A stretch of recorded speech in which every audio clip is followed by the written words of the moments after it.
사법개혁 관련된 양당 후보들의 서로 다른 주장 그리고 소신에 대해서 얘기해 볼까 합니다.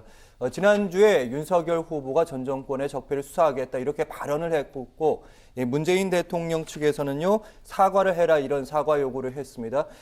그리고 그 여지는 지금까지도 이어지고 있고 사실은 논란의 불씨를 당겼던 윤석열 후보는 이제는 이 검찰권을 강화하겠다 이런 공약까지 내놨는데요. 공약을 좀 살펴보실까요? 네, 먼저 검찰총장에 대한 법무부 장관의 지휘, 감독, 수사 지휘권을 폐지하겠다 이런 얘기고요. 그리고 검찰총장 매년 검찰청의 예산을 기획재정부에 직접 요구할 수 있도록 지금 이제 법무부에서 요구를 하고 있는데 그렇게 바꾸겠다 이런 얘기고요. 그리고 공수처에 대한 얘기가 두 가지가 있습니다. 공수처의 우월 그리고 독점적 지위를 규정한 독소 조항을 폐지하겠다. 그리고 검찰과 검경도 고위공직자의 부패를 수사할 수 있도록 하겠다. 사실 수사 지휘권부터 저희가 얘기를 좀 해볼까 하는데 지금까지 장관 지휘권이 모두 4번 발령됐는데 그중에서 이번 정부에서만 3번이 발령됐습니다. 일단 윤석열 후보의 입장은 이런 것 같습니다. 검찰의 독립성 그리고 중립성 그리고 장관의 수사 지휘권으로 이게 다 헤쳐진다 이런 얘기인 거죠. 네, 그렇게 보고 있는 것 같습니다. 지금 내용들을 보면 일단은 이제 이런 측면을 먼저 보셔야 될 것 같은데 기존에 이제 지금 문재인 정부의 가장 중요한 일종의 프랜차이즈라고 할 수 있는 것이 사법개혁, 검찰개혁인데 이 검찰개혁의 사실 개혁 부분을 거의 원점으로 다 돌린다는 내용이거든요. 그래서 그 점에 있어서는 기존 지지층, 특히 이제 문재인 정권에 대한 불만을 갖고 있는 국민의힘 지지층에 대한 어필이라고 볼 수 있는데 지금 말씀하셨던 것처럼 거기에 그거보다 상당 부분 더 나가는 부분들이 있습니다. 지금 말씀하셨던 지휘권 문제라든지 수사 지휘권 문제라든지 아니면 예산 문제 이런 것들 이렇게 더 나가는 부분들이 있는데 사실 검찰 개혁에 있어서 이제 검찰의 정치적 중립성, 그 다음에 검찰이 어떻게 나아가야 되는지에 대한 많은 논란들이 그동안 논의들이 있었는데 주로 검찰 쪽에서 주장한 내용들이 뭐냐면 검찰의 독립성을 강화해야지, 그러니까 검찰이 견제받지 않아야지 검찰이 잘할 수 있다는 주장이었습니다. 그래서 그쪽에서 주장했던 것들이 대표적인 것들이 뭐냐면 예산권 독립, 그 다음에 수사지휘권 삭제, 그 법무부장이 썼었고 수사지휘권 삭제, 그리고 지금 여기에는 언급되지 않았지만 인사권 독립도 있습니다. 그러니까 아예 인사, 그 다음에 예산 이런 것들을 검찰이 독자적으로 다 할 수 있도록 해달라는 주장이었거든요. 그리고 이제 수사지휘권도 이제 말씀드린 것처럼 차단하는 식으로. 근데 이제 거기에 대해서 그 비판하는 쪽은 어떻게 생각을 했냐면 그렇게 받으면 검찰 쪽은 아무도 견제할 수 없는 권력이 된다. 예. 그래서 수사권과 기소권을 독점하고 있는 견제받을 수 없는 권력이 되기 때문에 민주주의 원칙에 어긋난다는 이유로 거기에 대한 반박들이 있었고 사실은 지금 말씀드린 그런 반박의 기초에서 이 정권이 그 검찰 개혁을 진행해 왔던 겁니다. 그래서 검찰을 권한을 이렇게 분산하고 그리고 서로 견제와 균형을 할 수 있도록 내용들을 만들었던 것인데 네. 여기에 대해서 윤석열 후보는 검찰 쪽 입장에서 주장하는 검찰 개혁 안으로 오히려 더 가겠다는 모습을 보였단 말입니다. 그래서 그런 측면에서 단순히 지지자의 결집만이 아니라 자기가 생각하는 검찰 개혁의 방향을 보여줬다고 저는 생각을 하고 이 점은 좀 냉정하게 좀 분석을 하고 그리고 여기에 대해서 좀 분석해서 판단을 해야 될 필요가 있을 것 같습니다. 네, 힘을 가진 검찰의 기존 입장을 대변한 것이 아닌가 이런 의문점을 제기해 주셨고요. 그리고 두 가지 공수처에 대한 언급도 있었는데 그러니까 공수처의 기능을 좀 조정을 하겠다. 만약에 그게 잘 안 되면 폐지까지 나갈 수도 있다. 이런 입장은 어떻게 바라보십니까? 먼저 이제 그 수사 지휘권부터 보면요. 지휘권은 이제 프랑스는 2013년에 폐지했습니다. 프랑스는. 그다음에 독일은 나치 이후에 한 번도 발동한 적이 없어요. 나치 이후에.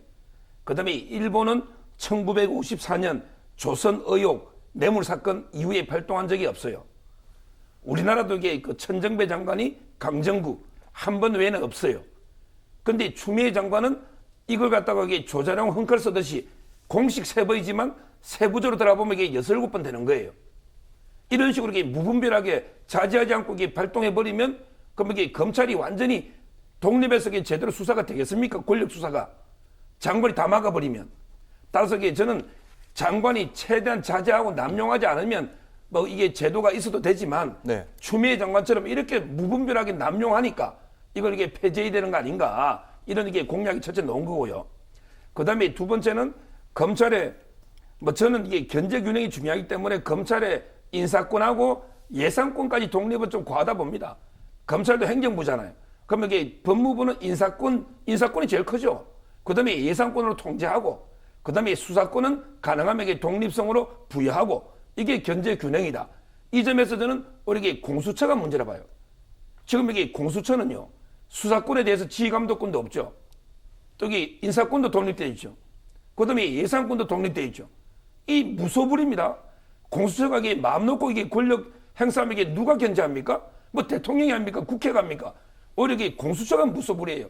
저는 공수처는 장기적으로 이게 폐지하고, 검찰은 수사권은 독립시키되 인사 예산을 통해서 통제하고, 이런 이게 시스템으로 가는 게 맞고, 바로 윤석열 후보 공약이 그런 방향이 아닌가 이래 봅니다. 네.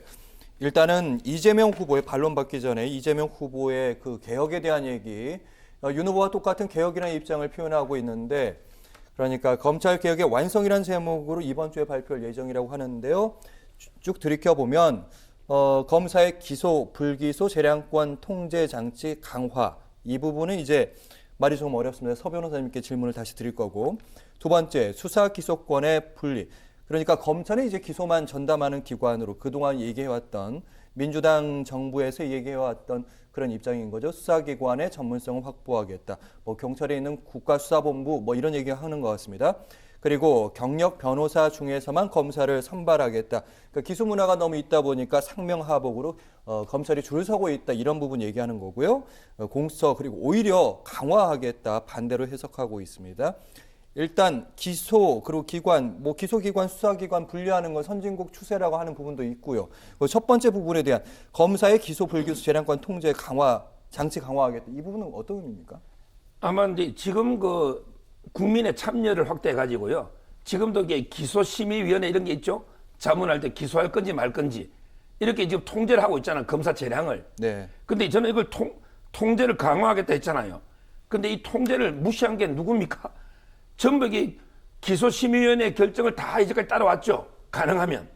근데 삼성의 이재용 부회장, 그때 제 기억에 기소하지 말라는 게 다수 견해였잖아요. 근데 그걸 무시하고 기소해버린 게 현 정권 아닙니까? 현 정권이 입맛에 따라 본인들한테 이게 좀 재벌 이런 게 분은 그냥 무시해버리고 기소하고, 또 이게 어떤 사건은 따르고, 이렇게 운영돼서는 안 되고요. 저는 이게 기소나 불기소 이 재량권을 통제한다는 거는 기본적으로 찬성합니다. 다만 이게 일관성의 시대예요. 살아있는 권력이든 죽은 권력, 일관성 있게 국민의 참여를 확대해가지고 좀 이게 통제하는 이런 방법이 하나 있는 거고요. 네. 그다음에 두 번째는 법원을 통해 또 통제할 수가 있어요. 어차피 이게 불기소했을 때는 항고 재항고하고 나서 재정 신청으로 가거든요. 그러면 이게 판사가 기소를 시킬 수가 있는 거예요. 이거는 이게 어느 정도 이게 검사 재량에 대해서 통제하는, 지금 이게 재정 신청 사건이 많이 축소했다가 지금 확대되고 있는 상황이거든요. 예를 들어 이게 모든 범죄에 재정 신청이 가능하게 하면 불기소했을 때는 법원에서 기소해라 이렇게 강제할 수가 있잖아요. 네. 이런 이게 통제도 있는 거고요. 뭐 기소를 통제할 필요는 없고, 기소는 어차피 이게 기소하면 법원에서 유무죄 판단할 테니까. 따라서 저는 뭐 통제 방향은 옳은데 일관성을 가져야 된다, 이 말씀을 드립니다. 네. 일단 기소문화 상명하복 같은 경우에 경력 변호사 중에서 검사를 선발하겠다, 이 부분이 있잖아요. 네. 그 상명하복을 없애기 위해서 기소문화 없앤다고 과연 이 정도로 충분하겠는가, 이런 생각도 좀 듭니다. 뭐 이게 출발점이긴 하죠. 사실은 경력 법관, 그러니까 법원 같은 경우에는 경력 법관이라고 해서 저기 경력 변호사 중에서 법관을 전부 충원하는 식으로 이미 점차적으로 이행을 해서 지금 진행되고 있습니다. 네. 그래서 법원 같은 경우에는 그런 것들을 이제 깨려고 노력을 하고 있는 것이죠. 근데 아직도 사실 법원도 좀 갈 길이 멀다는 그런 얘기가 있고요. 검찰 같은 경우는 근데 아직도 경력 변호사가 검사로 임용되는 경우도 많이 있지만, 이제 지금 로스쿨이죠. 변호사 시험, 로스쿨 나와서 변호사 시험 합격한 사람을 바로 뽑아가는 경우들도 많습니다. 그래서 그런 것들을 이제 아예 없애고, 그리고 경력에서 다 뽑겠다는 그런 공약으로 봐야 될 거고요. 근데 단순히 그것만 가지고 사실 얘기하기는 어렵습니다. 그게 이제 사법연수원의 기수 문화에 대한 걱정들을 많이 하지만 로스쿨 같은 경우에는 또 출신 학교가 또 있고 로스쿨 기수도 있기 때문에 그런 것들도 결국은 그대로 가면은 출신 학교별로 또 그런 라인이 생길 가능성이 있거든요. 그래서 이걸로는 불충분하고 뭐 이거를 좀 더 어떻게 보완을 해서 지금 사실 검찰의 가장 큰 문제 중에 하나인 상명하복, 그게 이제 검사 동일체 원칙이 없었다고 하지만 지금도 여전히 연결되기 때문에 문제인 것인데 그런 것들을 어떻게 극복할지는 추가적인 그런 아이디어나 아니면 방안 같은 것들이 보충이 되어야 될 것 같습니다. 네. 오늘의 법과 관련된 얘기 서정욱 변호사, 김필성 변호사와 함께했습니다. 말씀 잘 들었습니다. 고맙습니다. 감사합니다. 네.